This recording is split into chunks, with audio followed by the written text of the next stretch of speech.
I'm very pleased to be here, and thank you for that introduction. Tonight, this evening, I'd like to call your attention to attention. And let me begin with a story. It's about a classic experiment in social psychology. It was done many years ago at the Princeton Theological Seminary with divinity students.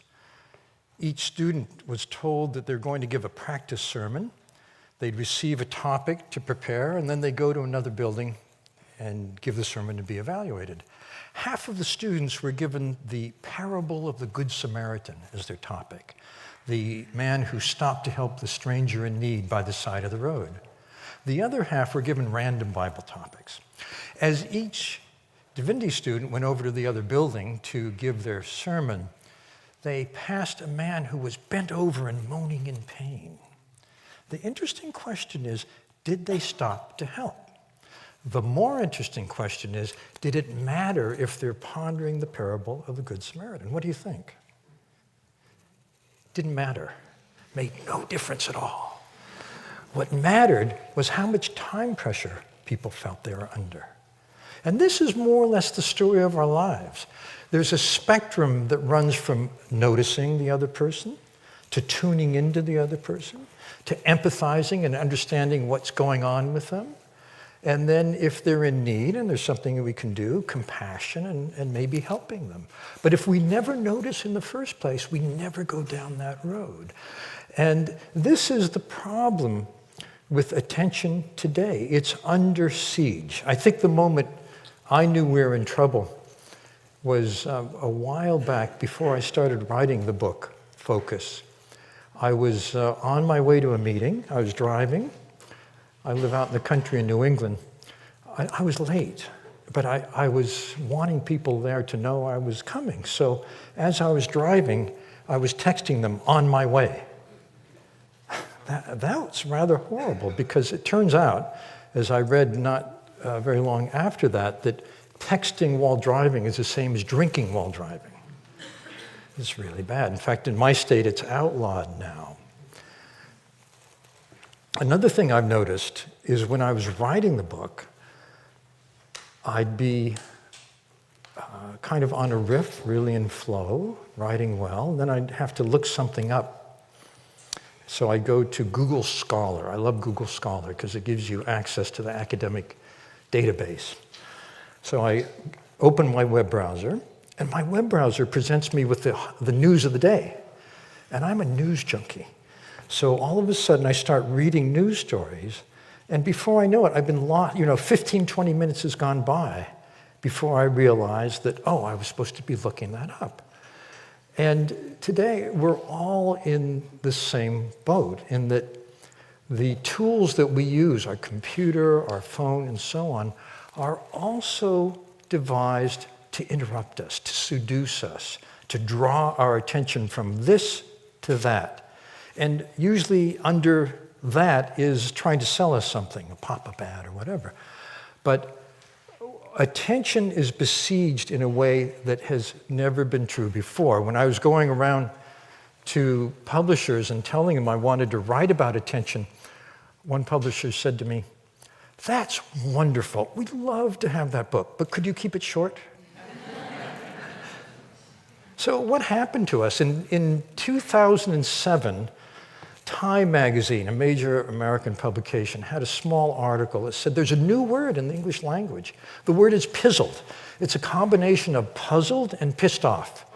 And it refers to the moment when you're with someone who takes out their BlackBerry and starts talking to someone else and ignoring you. In 2007, that was unusual. But the word pizzled has died with the BlackBerry because now that's the new social norm. You go out to a dinner, very romantic restaurant, you see a couple together, and they're both looking at their phones instead of into each other's eyes. Something has happened to us. In 1977, Nobel Prize winner Herbert Simon wrote, very prescient, he said, "Information consumes attention. Hence, a wealth of information creates a poverty of attention." I think we've entered a time when we're in danger of intentional impoverishment. And the signs of it are more than, a couple looking at their phone instead of into each other's eyes. The other day I saw a mom holding a little toddler, and the toddler's trying to get her attention, and she's busy texting. She's just not available. And, of course, Dad's the same story. I was on a vacation island last summer, Martha's Vineyard, off the coast of New England, and I was taking a taxi from the ferry to my house, and I happened to share it with 7 sorority sisters, college students, who were going for a weekend together. And we got in it was a shared taxi, a big van, and we got in the taxi, and within a minute or two, every one of the sorority sisters was staring into a screen, iPhone, iPad, but they weren't talking to each other. And I think this is a real loss. The ingredients of rapport are 3. The first is full mutual attention. From that full attention comes a second ingredient. It's a nonverbal synchrony. If you look at 2 people who are really in rapport, really connecting, if you were to make a video of that and watch it in silence, the 2 bodies look as though they're choreographed. This is something that's managed by a category of brain cell called oscillators. Oscillators govern how we respond to someone else, how we respond to physical objects. Oscillators are very important for the survival of the human species. Consider this. At the moment of a first kiss, they determine the velocity at which 2 skulls come together. And if they get it wrong, it would be the end of the species, I'm sure. The third ingredient, after the full attention and the nonverbal synchrony, is that it feels good. It's a rather pleasant, joyous state to connect with someone that well. These are the moments in our lives that are the richest, that really matter. However, recently there was an article in the Harvard Business Review called "The Human Moment." It said, if you want to have real connection with someone, and if they come into your office, remember this: turn away from your screen, ignore your phone and every other device, stop your daydream or whatever's on your mind, and pay full attention to the person in front of you. I find it sad that we have to have an article in the Harvard Business Review to tell us something like that. But it has come to this, because attention is a rarer and rarer commodity, but it's a very precious commodity. I think the time has come for us to take an active stand in our lives and fight back against this subtle onslaught.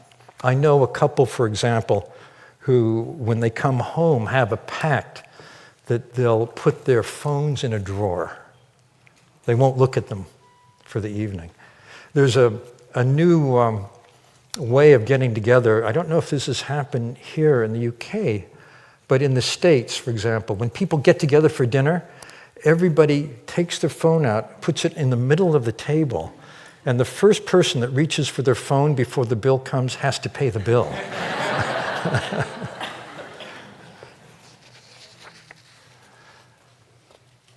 Now, there's not just one kind of attention. There's several varieties. The most obvious is selective attention, when we focus on one thing and ignore others.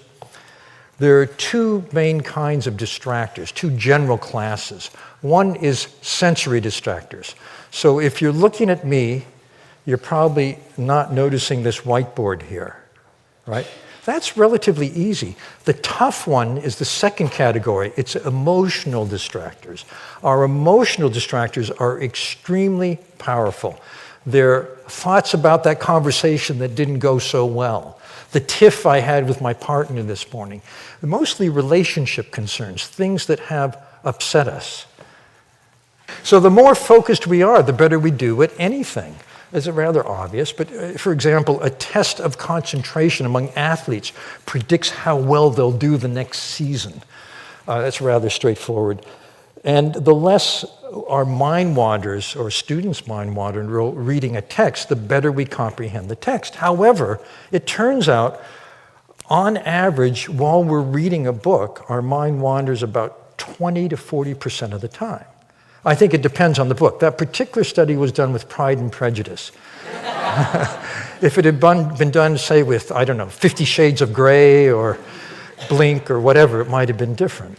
But the point is that the more disrupted attention is, particularly for young people, the harder it is for them to grasp, to build the cumulative mental models that amount to mastery in any subject. There are basically three modes of attention I want to call your attention to. And here's a schematic. So this is generally the relationship between performance. Say this is high, this is low. And this is the horizontal line is brain activity, particularly levels of stress hormones like cortisol, adrenaline. And the relationship is very telling. It goes like this.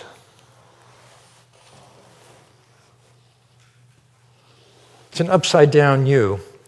And the highest performance is when attention is absolutely 100%, maybe 110%. It's been called flow. Flow was discovered, for those of you who don't know about it, by researchers who asked people in many different domains of expertise, basketball players, ballerinas, neurosurgeons, tell us about a time you outdid yourself. You were absolutely at your best. Even you were surprised. And no matter what the domain was, people were describing the same phenomenological state. And one of the characteristics of the state is that attention is utterly absorbed. There was a neurosurgeon who said, I had to do a surgery, an operation that I didn't really know if I could. It was so difficult. But I did it superbly. I was really surprised myself. At the end of the surgery, I looked around and I saw some rubble in the corner of the operating theater. I said, what happened? They said, while you were operating, the roof caved in over there, and you didn't notice. It's that kind of attention. It's unbreakable. It's also a state where your skills are called upon at the utmost, and whatever the demand is, you can meet it. You're very flexible, very adaptable. And very tellingly, it's a state that feels good. It's like rapport. Rapport is mutual flow, interpersonal flow. So that's when focus is 100%. When you have too much to do, too little time, too little support, when you feel overwhelmed, you're down here. And the stress hormones are at their highest. You're in a state which was called recently in a scientific journal, actually the journal Science, in an article was called The Neurobiology of Frazzle. I don't know if you're familiar with frazzle. I've been there many times. It's constant stress. And here the problem is you can't stop thinking about what's upsetting you, what's stressing you. You're not focusing here. You're not focusing on the task at hand. You're focusing on what's upsetting you, and that's the power of emotions. Emotions take over attention. They guide attention, and if they're too strong, then you'll never get up here. Over here, performance is low because people are undermotivated, disengaged. This is a huge problem, disengagement in the workplace. People feel, in fact, there was a survey. This is really interesting. It was done at Harvard. 2,500 people are given an iPhone app, and the app rings them at random times during the day, and they answer two questions. What are you doing now? And what are you thinking about now? And the discrepancy, of course, is a measure of mind wandering. Turns out 50% of the time, on average, our minds are wandering. The one activity that had the highest focus, no surprise, was making love. But who fills out that app at a time like that? I still haven't been able to figure that out. The lowest three were commuting, sitting at a computer, and work. That's this. So if you're not engaged in what you're doing, your cortisol levels are too low.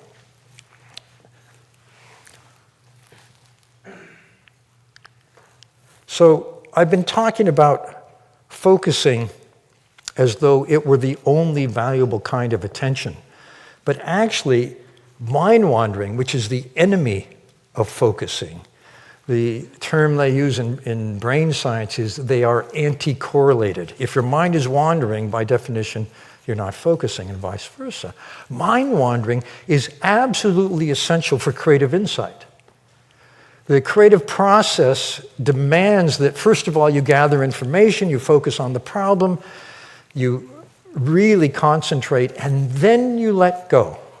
The annals of science and mathematics are full of people who came up with incredible solutions when they're just daydreaming, in the shower, getting on a bus, walking your dog.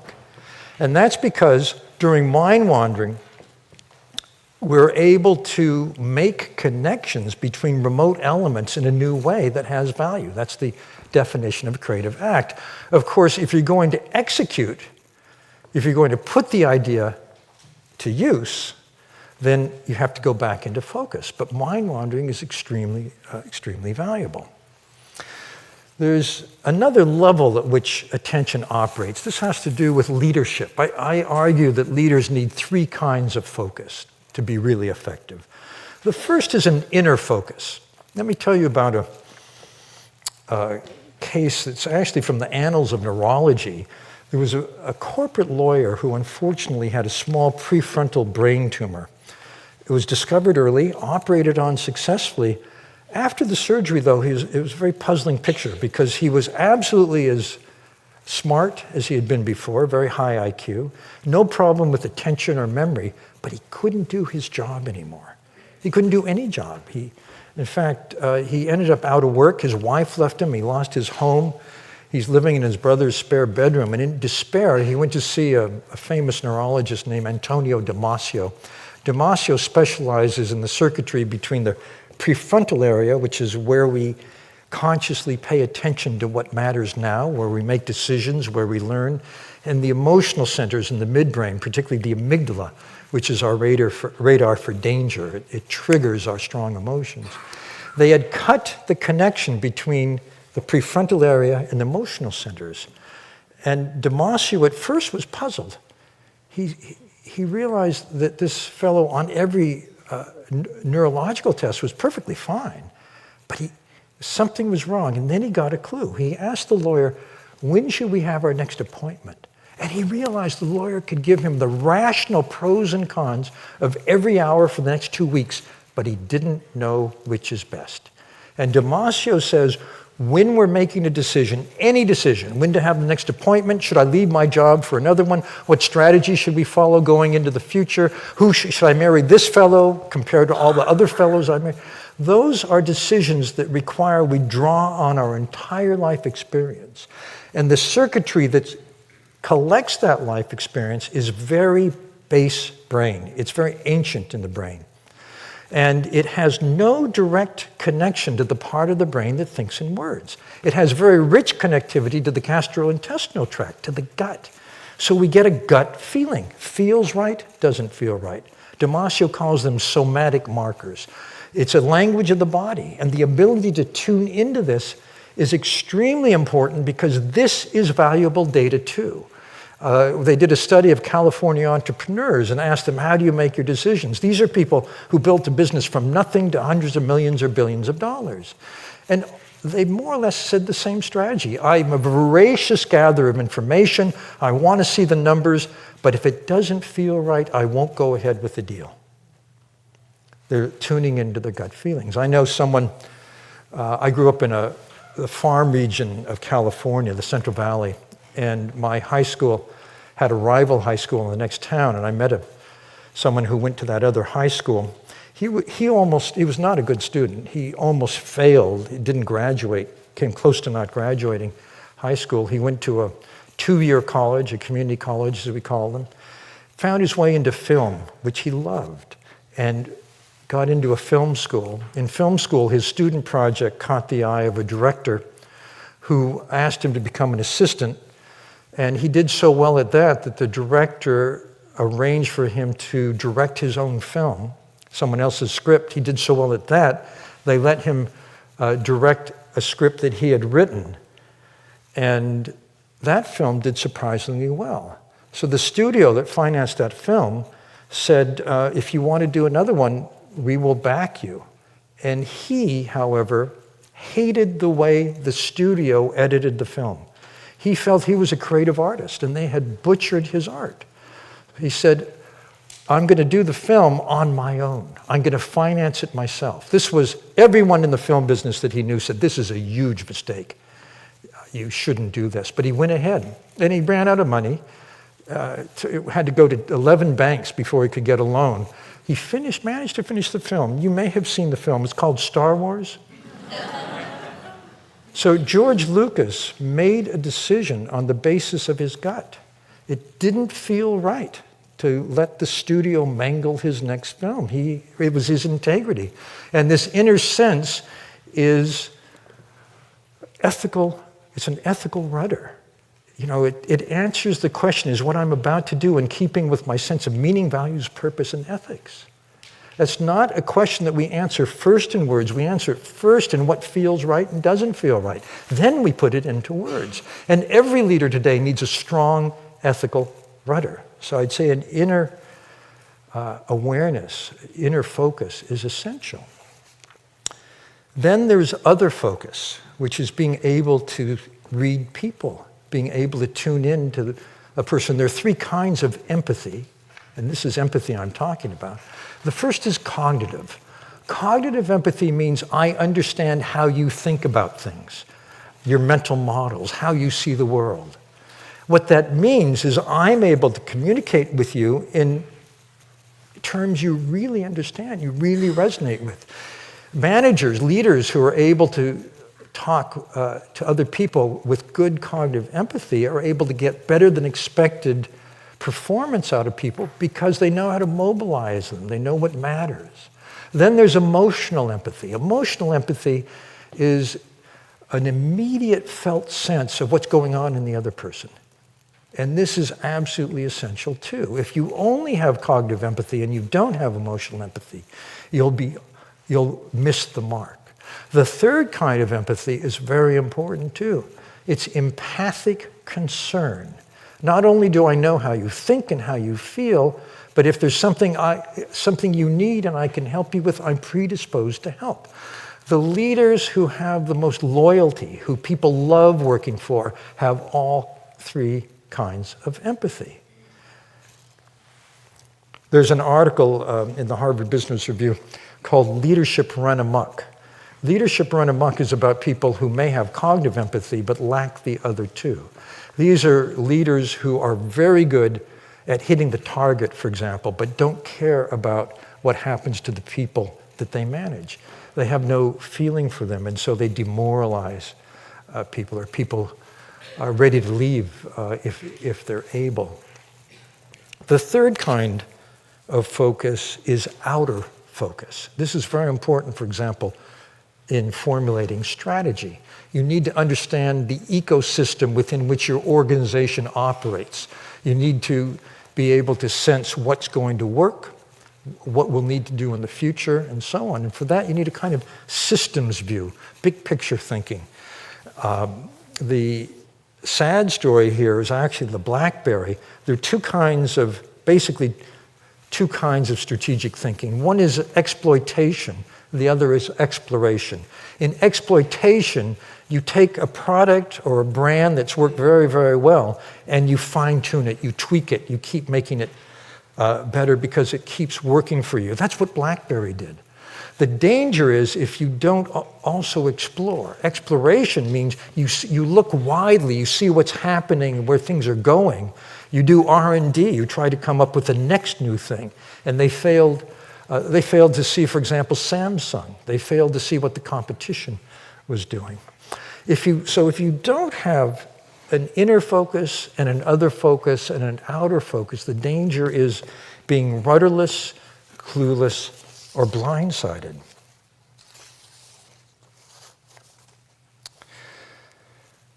Attention is a mental muscle. It's like going to the gym. If you go to the gym and you lift weights, every time you do a repetition, you strengthen the muscle that you're working. Attention can be strengthened in the same way. In fact, I think I'll show you how, if you're interested. It'll just take 2 minutes. All you have to do is sit straight up.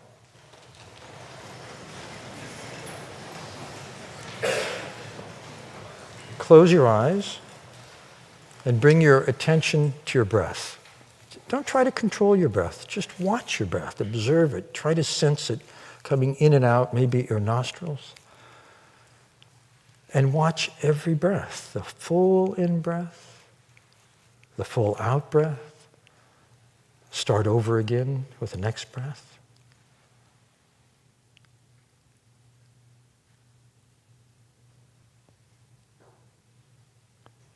And just start again with the next breath. Be fully aware of the sensation.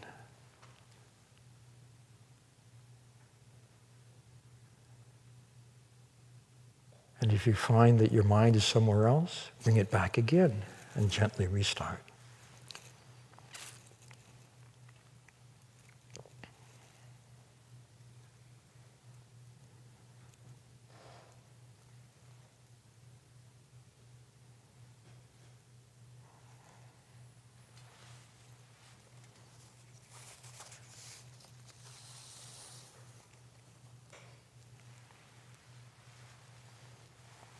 Now you can open your eyes.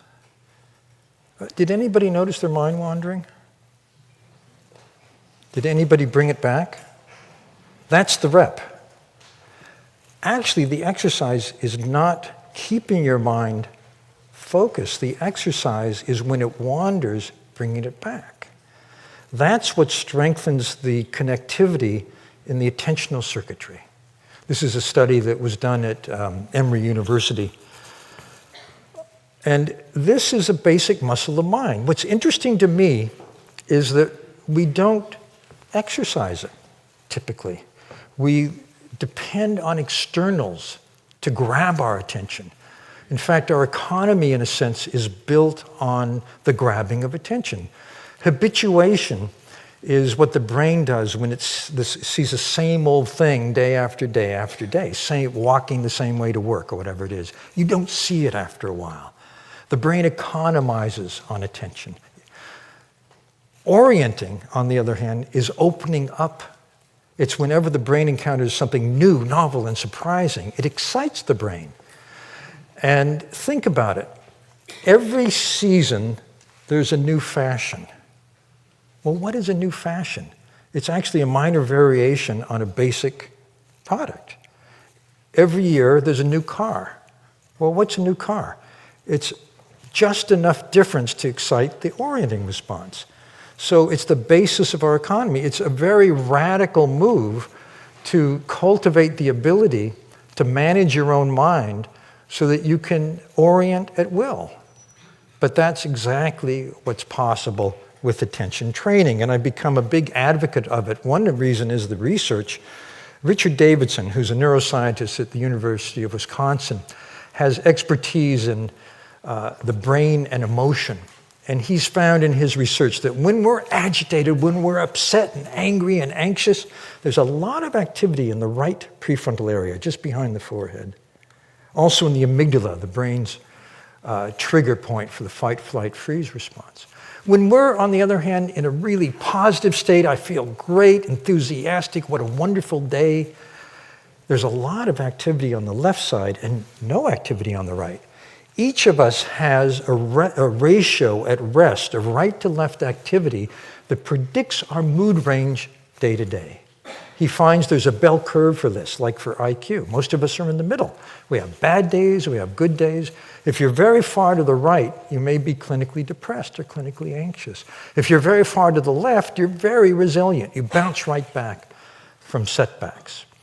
So Davidson paired up with a fellow named John Kabat-Zinn, who has made mindfulness, as he calls it, very popular, for example, in the medical sector as a way to manage chronic conditions. And also, in the States, at least in business recently, a lot of businesses are bringing it in. And it's more or less what we just did. Davidson and Kabat-Zinn went to a biotech startup, a 24/7, high-pressure environment, and they taught people how to do mindfulness, which is more or less the exercise of watching the breath. But they did it 30 minutes a day for 8 weeks. What he found was that before that, people's brains were tilted to the right. They're pretty hassled and stressed. After 8 weeks, 30 minutes a day, they were tilting back toward the left. And what's very interesting is people spontaneously started saying, hey, I'm starting to enjoy my work again. I remember what I love about this job. What it means. In other words, the positive mood was really making a difference. There's one reason that businesses are bringing it in. I myself feel that it's not we adults who are most in need of paying attention to attention in this way. I think it's children, because childhood has changed. Childhood has changed as a side effect of this onslaught of the digital world into our personal universe. I was talking to an 8th grade teacher who was complaining about how kids now are texting in the States. I don't know about here. Texting has overcome phone calls among teenagers as a preferred way to connect. There are kids who will send 100 texts a day to their friends. And that's not unusual. She said, for 20 years, I've been teaching the same book to my 13-year-olds. It's Edith Hamilton's Mythology. And she said, in the last 2, 3, 4 years, my students are starting to say they're having trouble reading this. It's a little too hard. And she attributes it to a loss of ability to comprehend because of this constant distraction. I saw a kid, maybe 9 or 10 years old, riding a bicycle and texting while he was riding. Can you believe that? Luckily, it was in the country, on a country lane. The reason I'm worried about children is that the brain is the last organ of the body to become anatomically mature. It starts growing from birth, and it actually doesn't finish until the mid-20s. During that time, the principle of neuroplasticity is extremely important. Neuroplasticity says that repeated experiences shape the brain. Use it or lose it is another way of saying it. If a child has an experience, for example, of empathy and another experience of empathy, the circuitry for empathy grows. If a child has the experience of paying full attention and ignoring distractors, which is what we just did, the connectivity for that circuitry grows. And children need this in order for their brains to develop well. When we see a child grow and go through different phases of childhood, what we're seeing are the external signs of brain growth. And I think it's incumbent on us to help children shape their brains in the best way. I was in a classroom of 7-year-olds in Spanish Harlem in Manhattan. Spanish Harlem is a very impoverished place. The children there live in housing projects, and the projects are pretty dire. One child came to class, the teacher told me, and was a little shaken. He'd just seen somebody shot. And the teacher said, how many of you know someone who's been shot? Every hand went up. It's that kind of childhood. It's a very tough place. And I happened to be there to watch something called Breathing Buddies. Every day, this classroom, all the kids have a session where they go to their little cubbies and they get a favorite stuffed animal and they lie down on a rug on the floor. They put the animal on their belly and they watch it go up with the in-breath and down when they breathe out. And they count 1, 2, 3 on the in-breath, 1, 2, 3 on the out-breath. And they're doing exactly what we just did. They're strengthening the capacity, the mental muscle of attention. There's something else, there's a twofer here, because the same circuitry also calms stormy emotions. The ability to manage emotions is inextricably linked with the ability to pay attention. And the teacher said, you know, one day because of a scheduling problem, we had to skip this, and the class was chaotic. The class was chaotic. So it makes a huge difference for these kids. I've long been an advocate of what's called social emotional learning. Social emotional learning takes the emotional intelligence components, self-awareness, managing your inner life, empathy, handling relationships, and makes it part of the curriculum. Not in a way that takes away from academics, but in a way that enhances children's ability to handle themselves and their relationships. And children's relationships, if you're a parent, I don't need to tell you this, but from puberty on, before puberty, the most important relationships in a child's life are family. After puberty, forget family, it's other kids. And the melodramas of childhood, they didn't invite me to the party, whatever it may be, capture attention. Those are emotional upsets. The more you can manage those upsets, the more attentional capacity you have to hear what the teacher is saying. One of the things they do in these classes, in these programs, I've seen this in New Haven in a neighborhood very similar to Spanish Harlem. There's a poster on the wall of every classroom. It's a stoplight, a traffic light, red light, yellow light, green light. It says, when you're upset, remember the stoplight. Red light, stop, calm down, and think before you act. Well, stop says you have a choice. Calm down means you can manage your inner turmoil. Think before you act is a very valuable lesson because it says you can't determine what emotions you're going to have. Our emotions come unbidden. But once you have them, you can stop and think what you're going to do. In fact, one definition of maturity is lengthening the gap between impulse and action.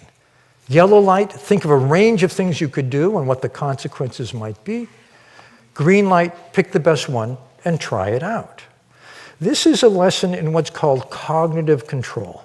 Some of you may know about the marshmallow test. It's a rather legendary study in psychology. 4-year-olds at Stanford University are brought into a room one by one, sat down at a small table, big juicy marshmallow put in front of them.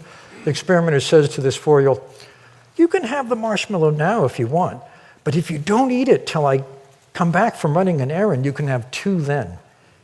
Then she leaves the room.